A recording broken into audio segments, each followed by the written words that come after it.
Okay. Good morning, everyone. Welcome to the Saturday Morning Mastermind. I'm playing host this week. Samantha is not feeling good, so she's taking today off. And because of that, we are just doing a recording.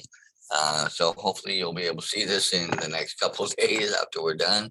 But next week we should be back to being live on Facebook and everything. So hopefully you'll catch us next week. But we are in the book, The Big Leap by Gay Hendricks. We are going to be starting in the chapter 1 still here in a minute, but I'm going to let my friends Jason, Catherine, and Lori jump out and introduce themselves, and then we'll get started. Hey, good morning, everybody. Jason Roberts from Tampa Bay, Florida. Happy to be here. Good Saturday.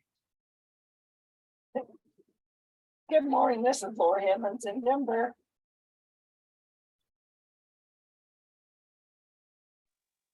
Good morning, this is Catherine Clement. Happy November.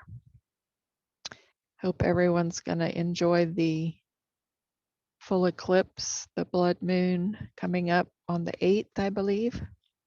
And it's a great month for meteor showers if you're into that. All right, we're going to start on page 33, the zone of excellence. In the zone of excellence are the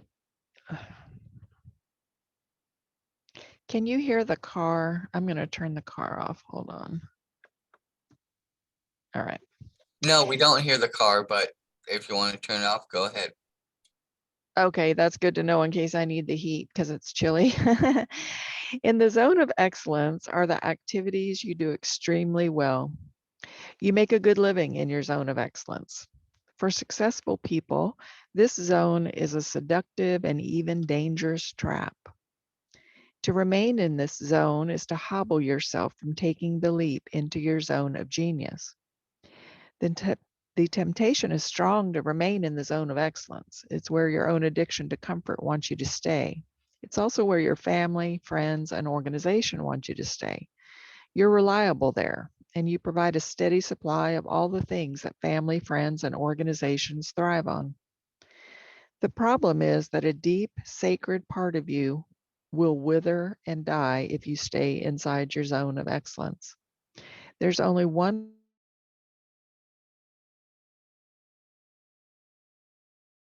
You cut out. I can't hear her. Yeah, we lost you, Catherine.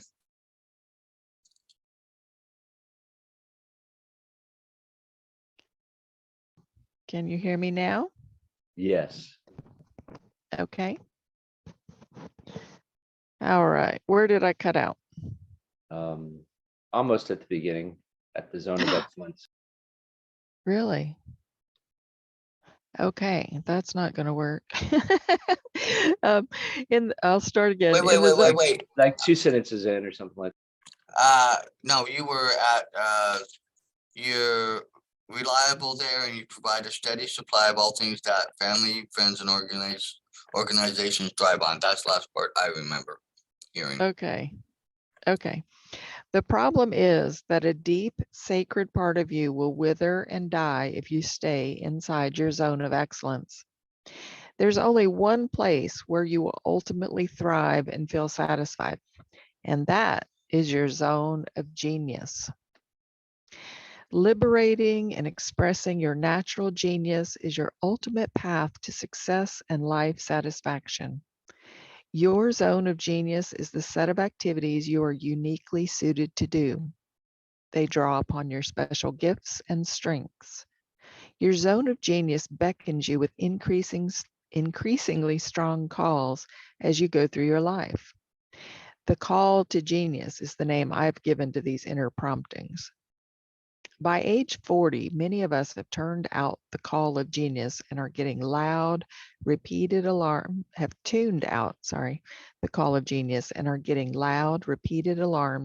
hidden in the form of depression, illness, injuries, and relationship conflict. These alarms are reminding us to spend more time feeding our natural genius and letting it do its magic in the world. In this book, I will show you how to heed this call and move gently and gracefully into your zone of genius. I use the phrase gently and gracefully for a particular reason. If we don't heed the call and make a gentle, graceful move into our zone of genius, we often get painful life whacks that tell us with blatant clarity that we're not paying attention to the call. I recall a coaching conversation with Bill, a brilliant 43-year-old entrepreneur who had been turning a deaf ear to his call to genius for far too long. He came in for one session in which he told me about the bind he was in. Bill wanted passionately to pursue a certain new project, but he said he couldn't do it because of pressure from his company, his wife, and others. He said they could not afford to have him take the several months necessary to work on the new idea. As he described the new project, I could tell it was clearly in his zone of genius. I counseled Bill to do whatever it took to make it happen, even if he could only spend an hour a day laying the groundwork for it. At the end of the session, he told me he was going to try to find that hour a day, but I could tell by the look on his face that it was unlikely to occur. He told me he would call me in a month to schedule a second appointment when things slowed down a little. It was our last conversation because Bill died of a massive heart attack a few weeks later. I have replayed that hour with him in my mind more times than I can count. Bill was seemingly in perfect health. His wife was a yoga teacher. They were both devoted to a healthy lifestyle. I've always wondered if there was a way in which I could have been more forceful with him in helping him to make a life-changing and possibly life-saving commitment to his zone of genius. I'll never know. But from that experience, I made a commitment to myself to do everything I could to spend more time in my own zone of genius and to make a passionate case to everyone I care about to do the same. Given the right tools and a little wisdom, we can learn to heed our call to genius, sparing ourselves the unpleasant consequences of plugging our ears to keep from hearing it. The book shows you how to establish yourself in your zone of genius, beginning with a modest investment of 10 minutes a day and culminating in spending upwards of 70% of your time expressing your true genius in the world.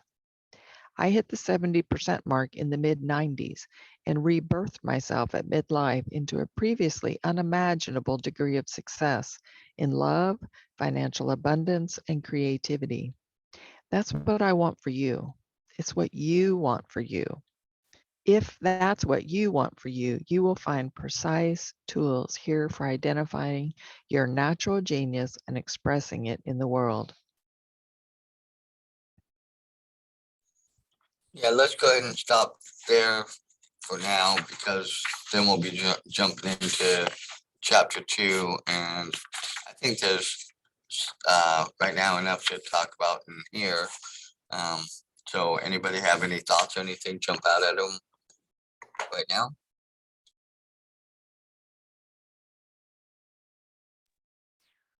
Just that it makes me want to work on my projects. Yeah, Oh. I could. Go ahead, Jason. Sorry. I wasn't sure if someone else wanted to jump out. Yeah, I'm guilty of holding off on my projects for different reasons, and I can see how it sort of is conflicting in different ways in my life, and sort of takes away from some of the joy in my life because I might feel like I'm not giving myself the full or those projects the full respect that they deserve. So I can understand where that could cause issues. That's all. I was going to jump out, and I'm sure all of us here have heard lines similar to what he's echoing here in the book, and things that we've been involved in online stuff where they talk about oh, we just lost Lori. I hope she can jump back on. Where, they say, that you need to push forward and keep working towards what your dreams are, because everybody else out there is uncomfortable seeing you go for your dreams and go after your dreams and chase after your dreams and work toward them, because it then makes them feel uncomfortable because they have dreams and stuff, but they're not willing to push forward and work for it. And so they try to pull you back down to where they're at in that zone. I think that's what he's talking about, kind of here. We can, get into that everyday life of, okay, work needs me. I need to focus on work because that's how I pay my bills, or that's how this, or my wife, or my significant other, or, or vice versa. The, husband doesn't want the wife, to, so in that case, we tend to make that the overarching thing that overrides moving into, as he calls it, the zone of genius. And but I think we've all heard it in other ways, from even things when we've been involved in things in online stuff, network marketing, different, businesses that we try to be involved in ourselves. So to me, that hits, a point where it's helping me re-see it again, that, and maybe this is again, maybe that call to move into that zone of genius by hearing it amplified again here, to remind me that, who's to say what tomorrow has to offer, and why not shoot for those stars and be happy and knowing you're going for your best, rather than frustrated and irritated and upset because you never did try that.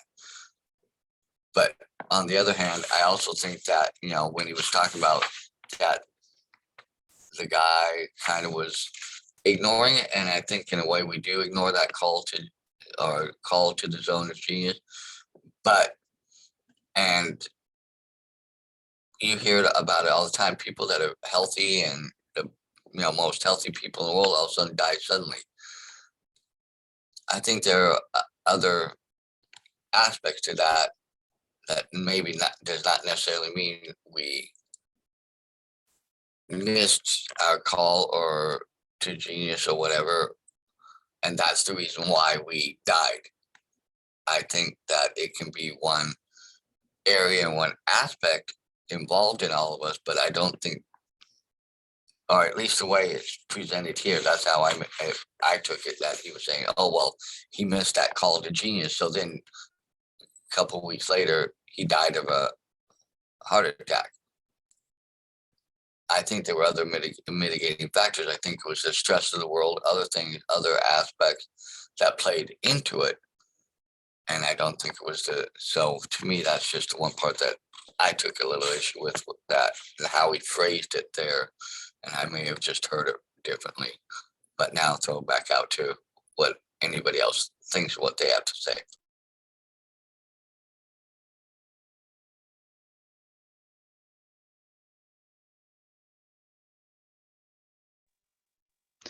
Yes, it does make you uncomfortable to consider that you could cause a heart attack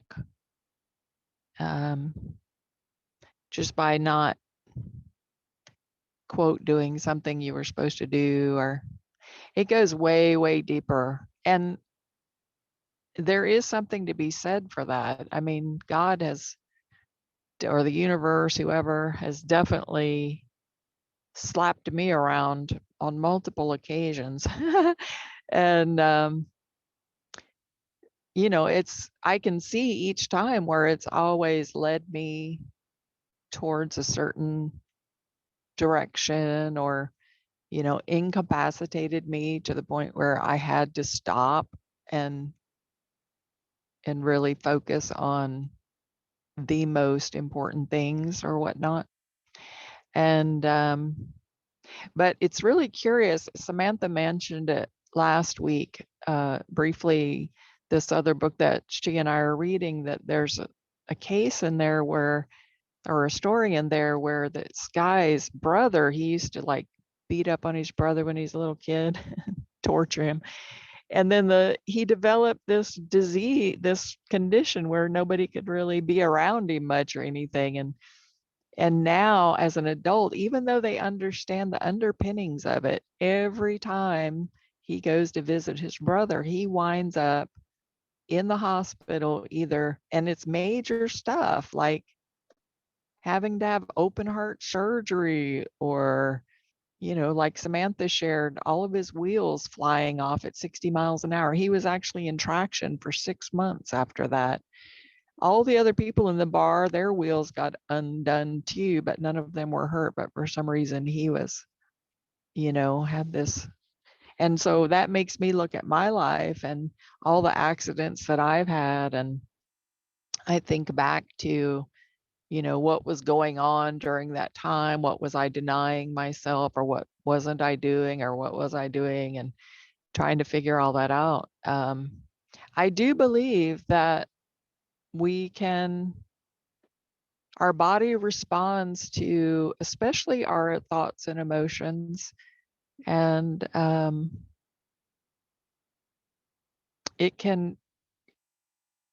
it does react physically to thoughts and emotions. That's proven scientifically. Like if someone challenges your belief, any belief, but in this case, we would think of a conscious belief, but you could even have unconscious beliefs. If somebody challenges a belief that you don't even know you hold, it lights up the same part of your brain as when a lion is chasing you. That's scientifically proven.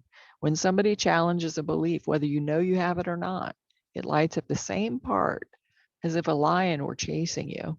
So it's setting off major alarms. And I think it sets them off, especially for the unconscious beliefs, because those unconscious beliefs are what orient us in the world. Those are the beliefs that we came up with when we were a little kid, all before we were 5, and we came up with these beliefs based on how we saw things around us. And they were semi-true at the time. They were what we were observing and feeling and whatnot, but they're definitely not true now. But we still run off of those unconscious beliefs. And hopefully he'll go into some of that later in the book. I don't know, but I bet every one of us could think of a time when we were going along and everything was cool, and then we hit our upper limit, as he's calling it, and kind of self-sabotaged ourselves because of an unconscious belief.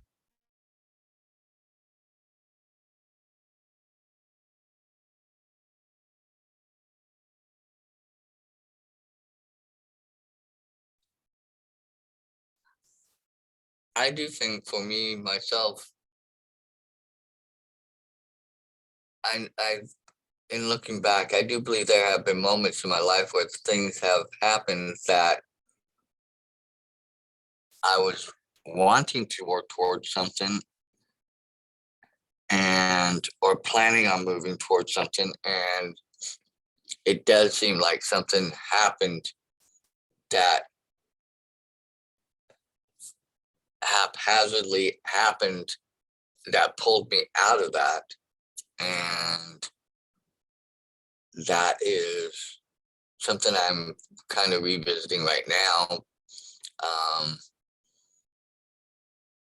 because of, and I'll be honest, because something Jason shared the other night, Thursday night, which I ended up attending that, and it was like, oh, it was really interesting, and some of the aspects of it are involving areas I've wanted to look into and get involved in, but because of things happening earlier this year and some of my plans and goals and things got kind of waylaid because of what happened in April.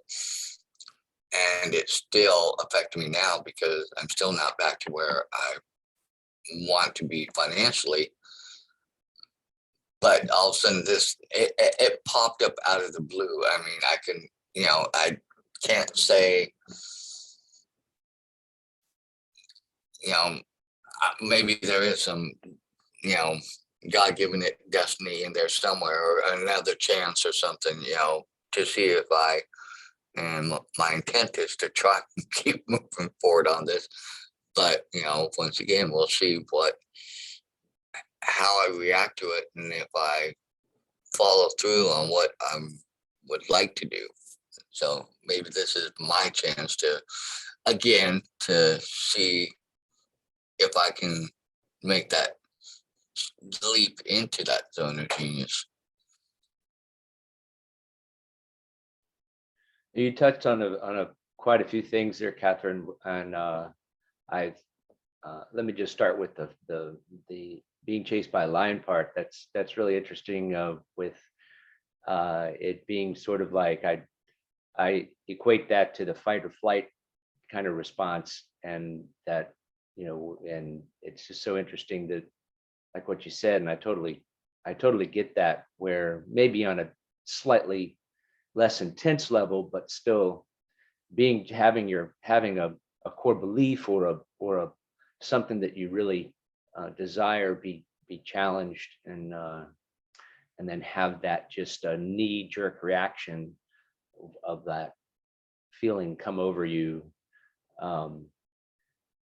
That's like, I think that's sort of like one side of the stick or the coin, so to speak, as well, because there's also sort of a different feeling that I've been trying to overcome in regards to my own reactions to my things that I want to do, but I sort of feel like they're just they'd seem a little overwhelming when I think of everything that's entailed, and I know that I should and I try to just sort of take small bites of it and move along, and I have been, but it's in confronting those feelings of either fight or flight or overwhelm.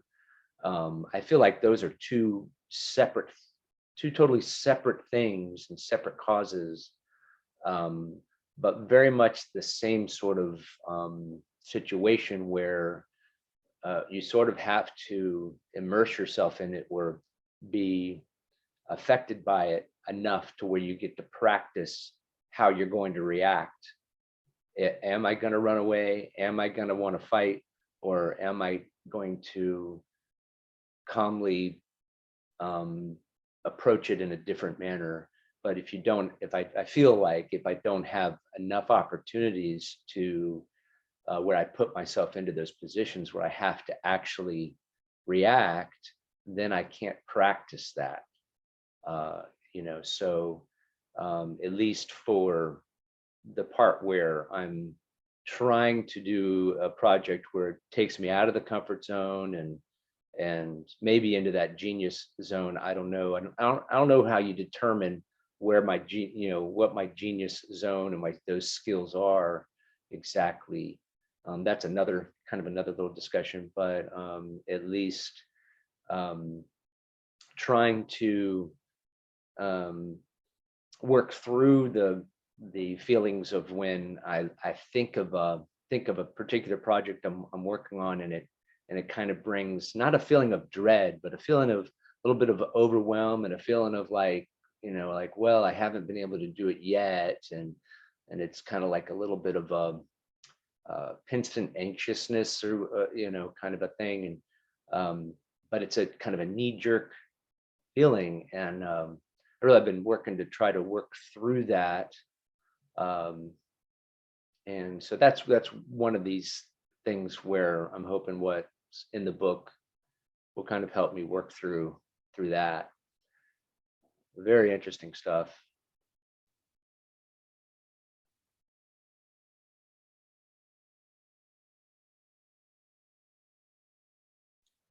Yeah, it's just going to be interesting to see what he unfolds as we go through the rest of the book, as to the steps or the processes or the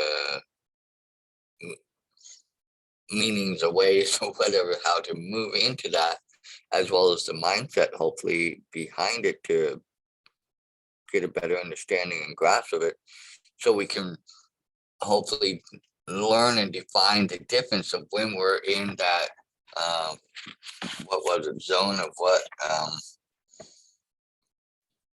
not the zone of genius, but the other one, not, Excellence.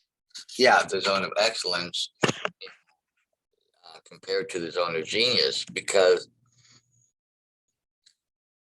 they're not the same words, but I think a lot of people kind of keep them on the same level, so to speak, in a way to make themselves feel better, or like, oh yes, I'm there, but no, you're really not there, in that sense too. So I think that's something else to not let be a trap to fall into.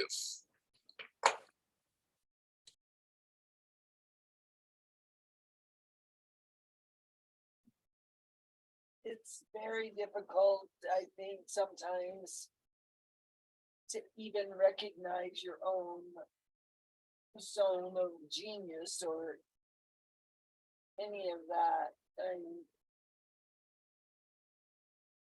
been wondering and looking and searching for a long time, but still don't have a clearly defined method of action or opportunity. So there's fight, flight, or frozen, or fawning. Giving birth to something is a huge topic. I tend to be a lot in the frozen part. I don't know. I'm too scared to go that way. I'm not gonna try that. No, I can't do that. I can't afford that. Those unconscious beliefs or thoughts that are there since childhood, where, oh, you just can't do that. Money doesn't grow on trees. Whatever your beliefs about money have a huge impact on your decisions. And being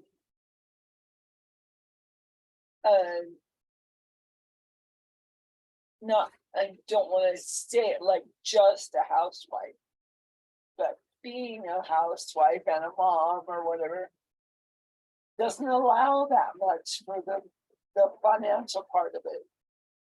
And then after all these years, it's like, I can see how all of the things I've been through have manifested my condition of multiple sclerosis. I don't have typical one. I'm not in pain like most people. And like, okay, what am I ignoring, or what am I not seeing or not understanding? It's very challenging.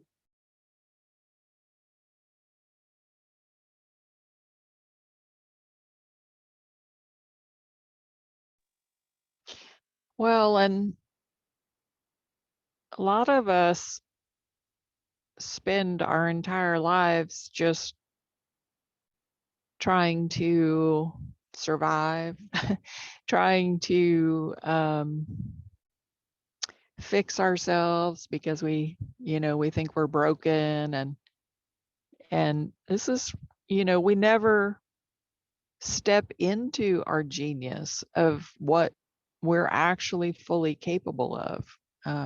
And yeah, you're right, Lori, it all stems from those unconscious beliefs from childhood. I'm not worthy.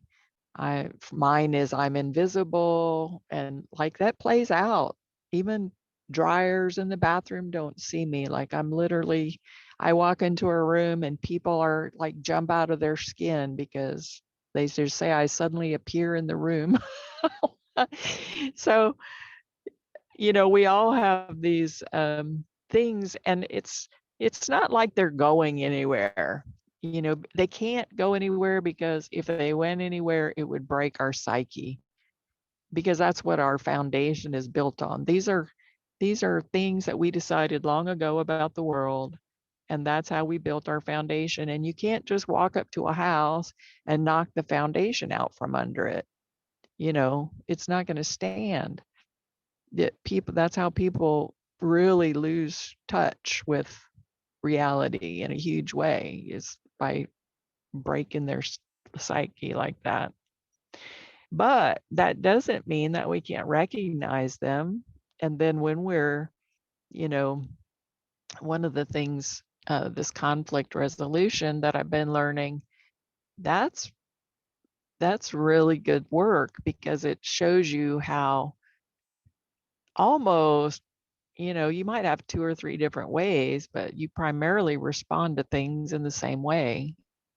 And once you recognize that about yourself, then and understand where it's coming from, then you can just make a different choice when you're in that situation again. And you know, it takes practice. You're right, Jason. Like it does. You have to, but there's so many things that happen in your daily life that you're reacting the same way to. Like you get lots of practice, is what I'm saying, if you're really paying attention to even the most benign of decisions that you have to make in your life. These same themes will always flow through. But it's curious. I mean, I really hope that I can, you know, I think one of my zones of genius, or something that's in my zone of genius, is my writing. And Lori, I would say the same for you. And so one of my intentions is to really be able to bring these concepts that I'm learning way late in life, you know, and break them down into very simple stories that can lay these thoughts into children's minds, so that they aren't learning them when they're later in life. You know, I think if these sorts of things were taught in school instead of some of the things that they teach, we'd probably be a much better society.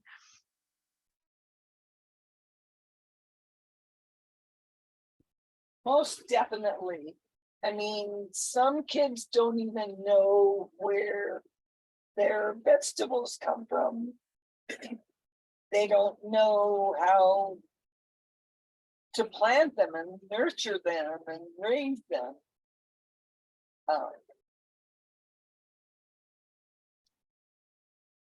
I forgot what the thought I was going to say. Can you hear me better now?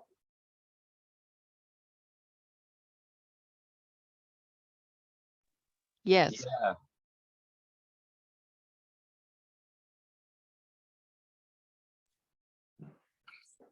It's interesting, I think, because you know, listening to everyone, that it's, you know, kind of like what Lori mentioned with fight or flight or frozen. You only have the 3 options. But with like with what Catherine was talking about with the conflict resolution, doesn't that give you a 4th option? You know, it's these tools that we learn give us,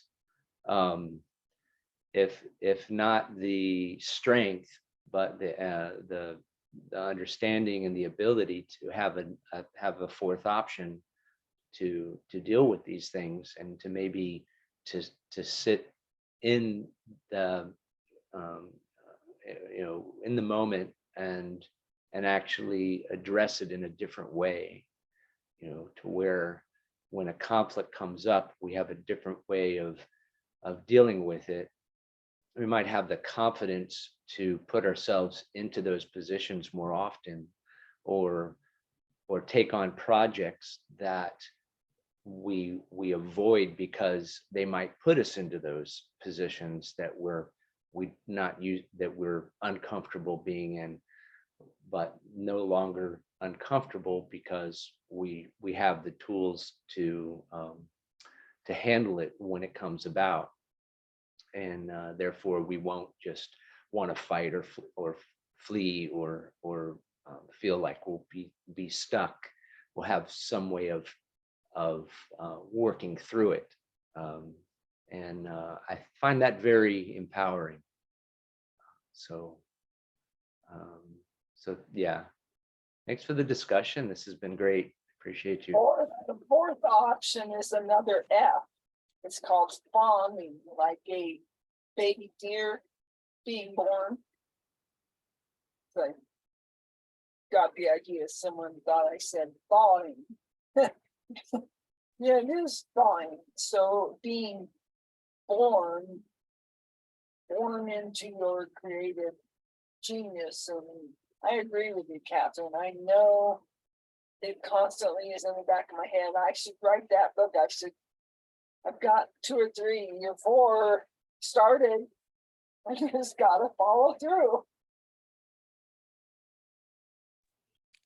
Oh, well, I think Catherine made a good point though about something with when she was talking about like this conflict resolution.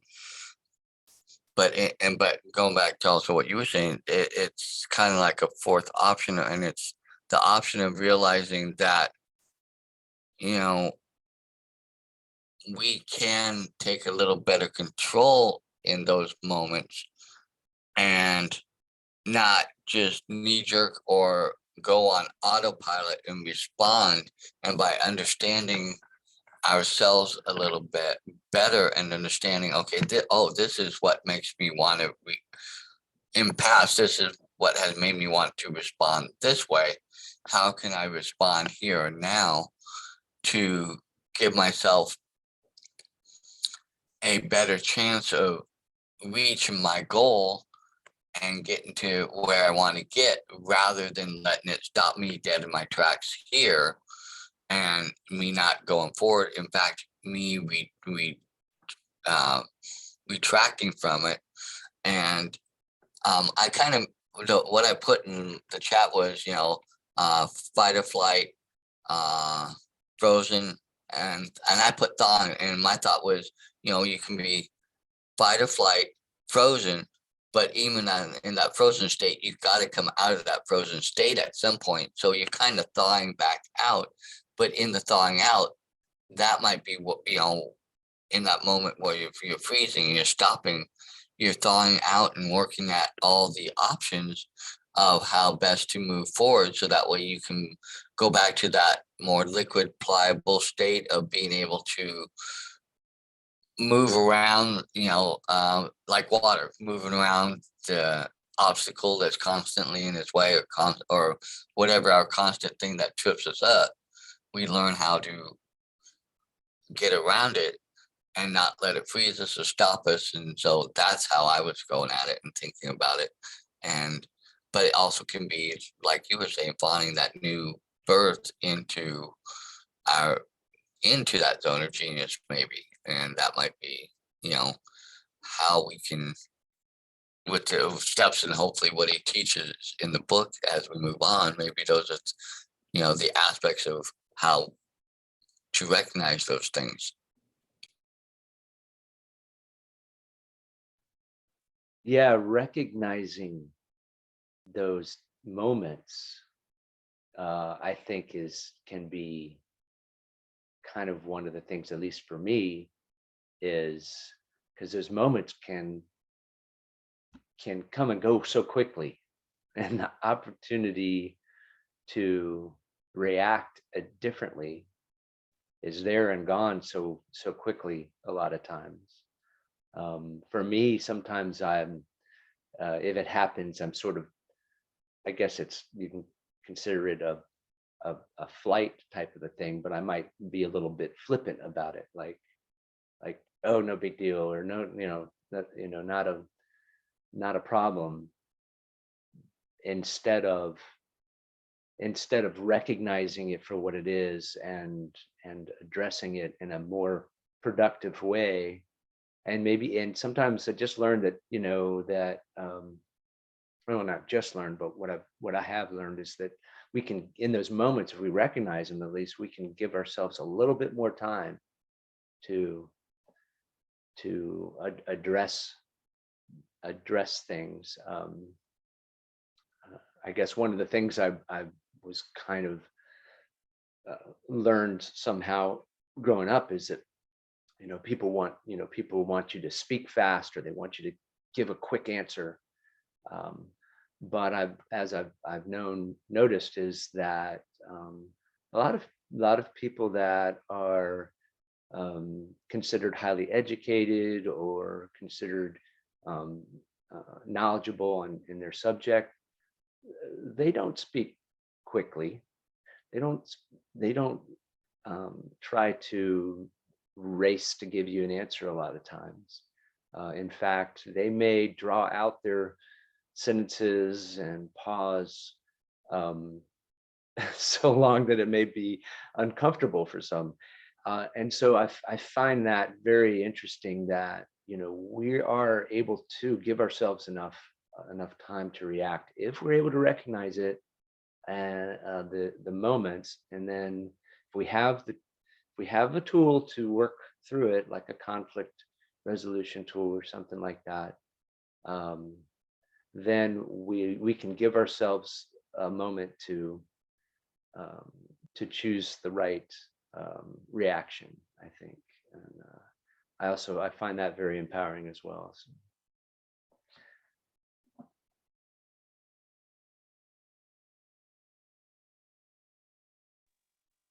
It's extremely empowering to be able, to get enough tools in your toolbox to really be able to change the way you have always done things, and it's kind of a sad recognition I mean, we've been doing shadow work for decades, basically, but there comes a point where you're like, wow, I've wasted a lot of time. That's what I say to myself. But it's not about beating yourself up or because this is, we are eternal beings. We are on a learning, creating, and growing process from now until eternity. Like, so it's not, you don't have to beat yourself up, but it is sort of a sad recognition to me that I'm like, oh, yeah, I really still am that wounded 5-year-old running around, and I really can make better decisions about my life. And to me, my zone of genius is much different than my zone of excellence, because when I'm in my zone of genius, that's when ideas are just coming to me out of nowhere. I'm in my zone of intuition, is what I would, my zone of pure connection. Maybe that place, it's the peace of the place that you find in meditation, but it's not like you have to be sitting somewhere in a perfectly quiet place, oming to get that peace.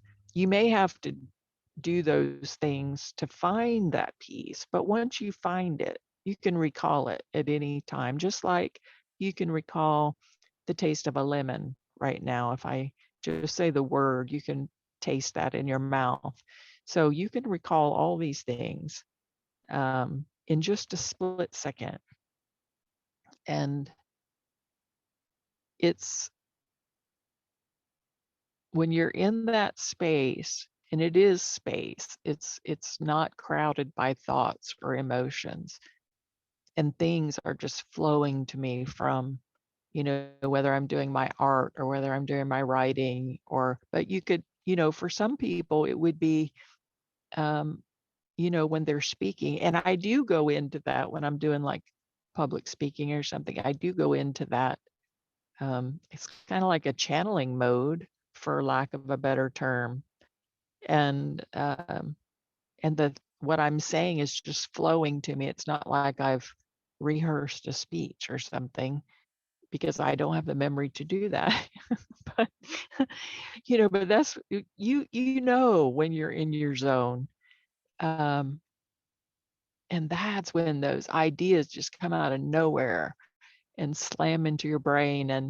And then your self-conscious mind steps in and it starts pulling stuff up from the unconscious, and then it starts evaluating that idea, and it's like, well, yeah, that's a good idea, but I don't have the energy, I don't have the resources, I don't have the time, I don't. And we very quickly talk ourselves out of our zone of genius, you know, like we can get in there and get out of there just in a split second. And but I do believe that that zone of genius, you know, I think that's where your true gifts, your purpose. I don't think we have like one purpose when we come here, but you know, your generalized theme of what you came here to do or conquer or overcome or whatever. I think that's what comes through in that zone of genius, as opposed to the zone of excellence where I was a nurse and I was very good at being a nurse. Um, but and some would say that was my calling, you know. Like it turns out I have a cousin that I took care of his little girl in neonatal intensive care like decades ago, and I didn't even know that he was my cousin, therefore I didn't know I was taking care of a second cousin or whatever she would be to me. But you know, he would probably say, oh, you were meant to be a nurse, like that's your calling. But is that really what lights me up? I love caring for people, but is that really what lights me up? No, it's my writing and my art that light me up. So I think you can tell by how it feels in your heart.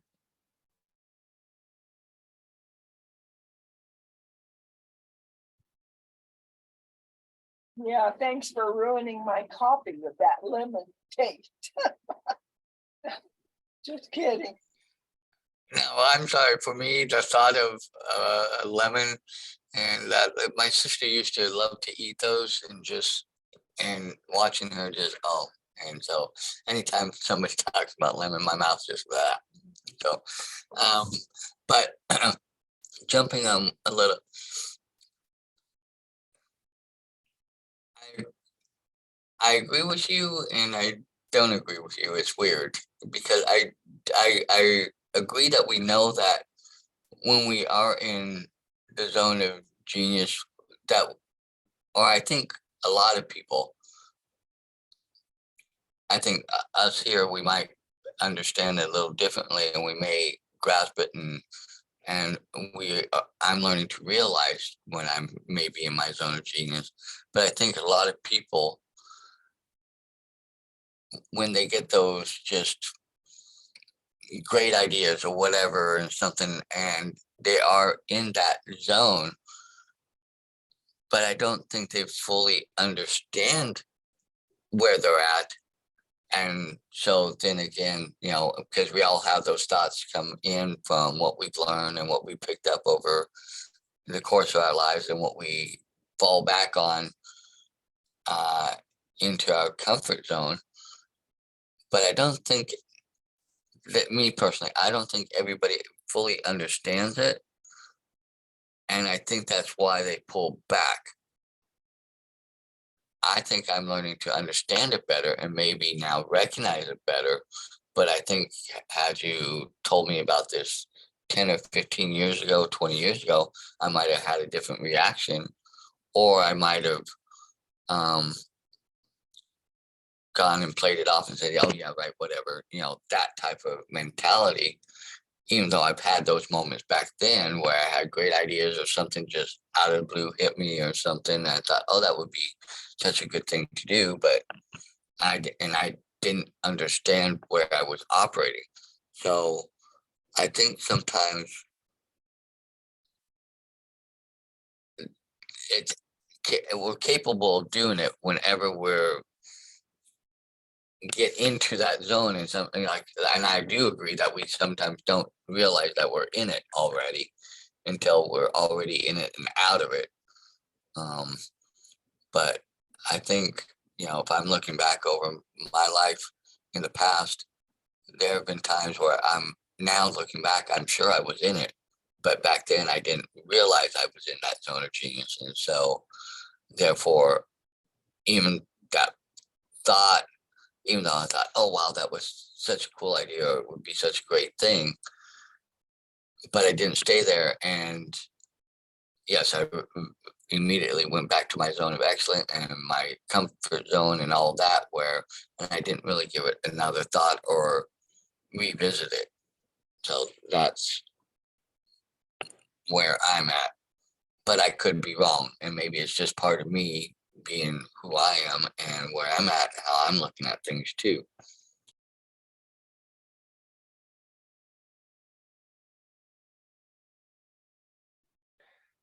Yeah, so that was the other part of when the beginning of the book, when he was talking about the excellence and genius zones, that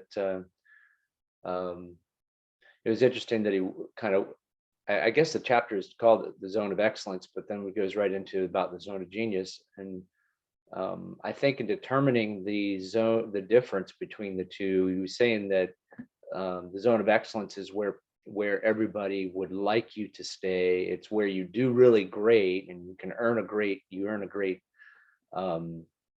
income, and everyone, and you're very helpful there. But then the zone of genius is even better than that, and you fulfill like your soul's, it's very fulfilling to where you're completely fulfilled. Whereas in the zone of excellence, you do really great, but you have a feeling of there's more to life, that you want more, and that by not going for that extra bit, you kind of hold yourself back, and that it has those tolls on you, either psychologically or physically. That I think that's what he was determining. And so I think a lot of us don't even realize that concept, and then don't, may have a difficult time understanding what our might actually be, even our zone of excellence, let alone our zone of genius. So, but those are all real good points, Dan. Thank you. And you too, Catherine and Lori, I appreciate it.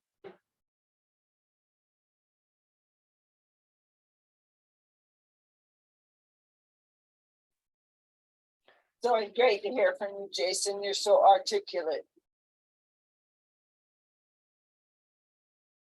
Sometimes it's hard to put it into words. Been great, you guys. Yeah. I find it interesting, Catherine, that you feel so, that you feel good about public speaking. I think they say that's like one of the most feared things for anybody in the world, is public speaking, like more so than dying itself. So if you feel good, like that's that's where you excel in your zone of genius. That's fantastic. I think should take that on. And I think that may be true for a lot of people, but they don't feel that way. So if you have that feeling, and that you can be creative and feel comfortable, where thoughts and everything come to you easily there, that's fantastic. I know you're a wonderful artist and creator. You do some really amazing stuff, and then of course you have your books and writing. And I love that idea of sort of bringing this information to children. I know Lori, she does the writing as well. So it's great that you all have that. If I know I enjoy creating and being and painting and being an artist, but I definitely, that's been something that has sort of been driven out of me growing up, because it was not considered a decent like occupation, which is not a reason to not pursue something. But and in this day and age, you can it's much easier to make a living with it. But I think that might be where where I would get more fulfillment. But that would definitely be a leap for me to get back into that.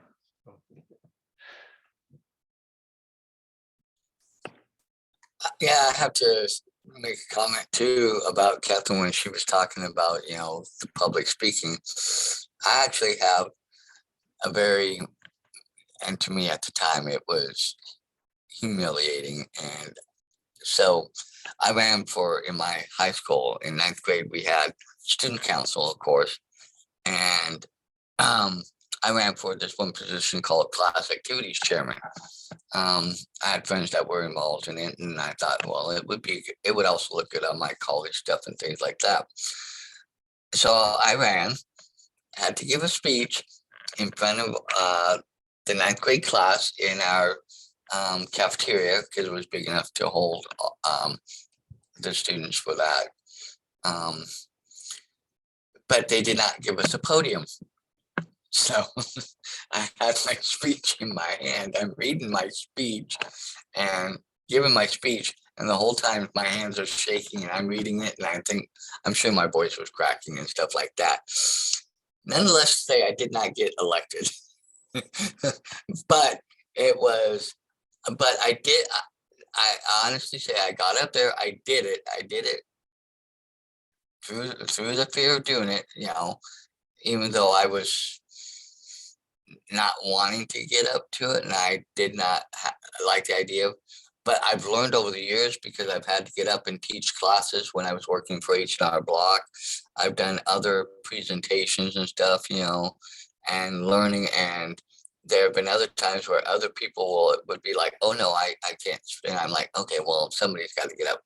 And so in my head, I've kind of flipped that switch to where, okay, screw it, I can get up and I'll do it.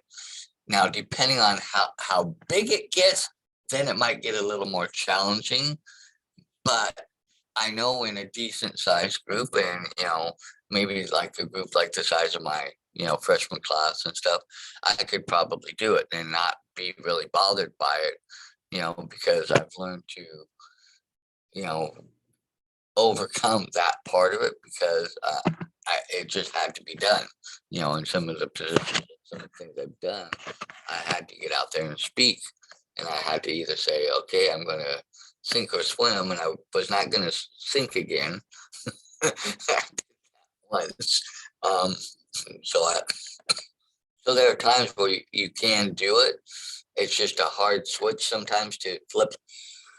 And that might be another part of it, just really learning to, for lack of a better way, saying, sort of stopping, taking that moment, like Catherine was alluding to, understanding, that we have that control, and then turn around and flipping that switch, so that way we can move into that zone of genius and out of the zone of excellence. So then that way we can hit and work towards on our full purpose.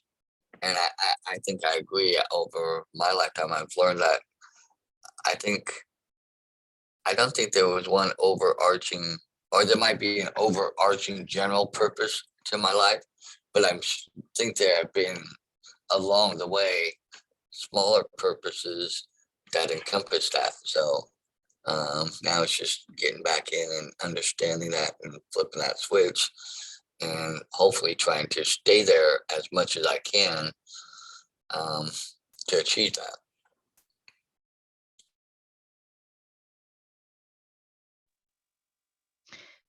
Thank you, Jason, for the compliments. And I think that, all of us, we're human. Like we're human. We're spirits. We're like these incredible, powerful spirits that can do anything and everything. But we're kind of stuffed inside these human bodies. And they're great. They're amazing bodies. They heal themselves. They run automatically without us having to think about it or anything, and they're simply amazing. And sometimes they don't work quite right, and we have to learn how to get around those things. But our bodies, they kind of just hold these things that stop us. And the saddest part to me is that those things are primarily untrue. They're things that we decided coming from a 1-year-old brain, a 2-year-old brain, a 3-year-old brain. I mean, seriously, think about how young you were when you decided how the world is. Think about that. you know, really think about that. And once you discover these, foundational beliefs, that subconscious beliefs that hold us back, or unconscious beliefs, however you want to think about them, once you see them for what they are, that those decisions come quicker. Like you can be in the middle of a situation, and it doesn't mean that you're always going to react or respond rather than react. We're human, right? We are animals. We're programmed for survival. We're programmed for, survival of the fittest, for that matter. And we have to keep that in mind. So many people deny their animal side. And not to say that you should let it come out and bite somebody's head off, but at least recognize it for what it is, and that it does protect you and keep you safe in most instances. And oftentimes when we're not safe, we actually had sort of an intuitive hit about that and ignored it. Those are the most frustrating ones of all. When we have that psychic hit about something and we ignore it, and go ahead. But I think that we can all, if we can all go back and remember the innocence of childhood, and maybe, maybe you have to go way far back. Like for me, I pretty much have to go back to me being a star, flying across the cosmos, getting ready to land in my mama's womb. Like I have to go back that far to really hit innocence, just because of everything that was happening surrounding my birth and different things. And I made decisions immediately, like as in the womb, from the feelings that I got. And I'm sure all of you, everybody did. If you were in a loving womb, if you were in a womb that you weren't welcome in, think about that. We make these decisions about how the world is. I'm not welcome. I'm unwanted. I'm a burden. Or, you get out of the womb, maybe you have a traumatic birth. The world isn't safe. I can't trust people. I can't trust people of authority because you're surrounded by doctors and stuff. I mean, literally, we can come up with all this stuff that then follows us for the rest of our life, dictating every decision that we make. And that's why we do discussions like this, and we read books like this and other books, because each one brings different pieces and helps us understand. And then once we understand, then we have other choices that we can make. And it's not like that doesn't mean that next week somebody isn't going to piss us off. Like that stuff is going to happen. But it does, once you see the patterns in your life, you can change them. And that's what books like this help us do. So I love you guys, and I hope you have a wonderful week. Yeah, we're about quarter after the hour. We got started a little late because of troubleshooting issues trying to get this set up for this week. But hopefully we'll have Samantha back next week. Hopefully she'll be feeling better and more herself.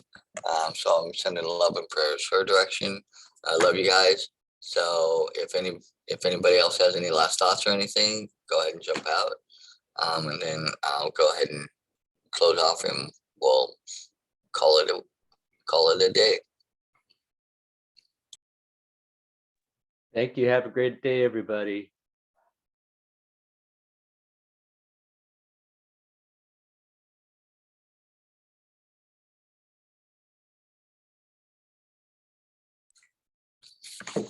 Okay, we are in the book, The Big Leap by Gay Hendricks. We'll be starting chapter 2 next week. Just remember, you can follow us on Facebook at mindsetmasterycollective.com. You can also join our group there, get links and stuff to how to jump on the Zoom with us, so that way you can be on the panel. We would love to hear other thoughts and ideas and voices with all this. That's always welcome. Please like and subscribe to that page. Also, you can find us on YouTube at mindsetmasterycollective.com, also there with all our videos and everything from all the different things we've done in the past. So go and subscribe and like that also. And you can also find us on our website at mindsetmasterycollective.com. That also has all the same information of how to get in touch with us and how to become a part of the group. So with that, I'm going to say goodbye from the Saturday Morning Mastermind. Look forward to seeing you guys next week and love you all. Bye.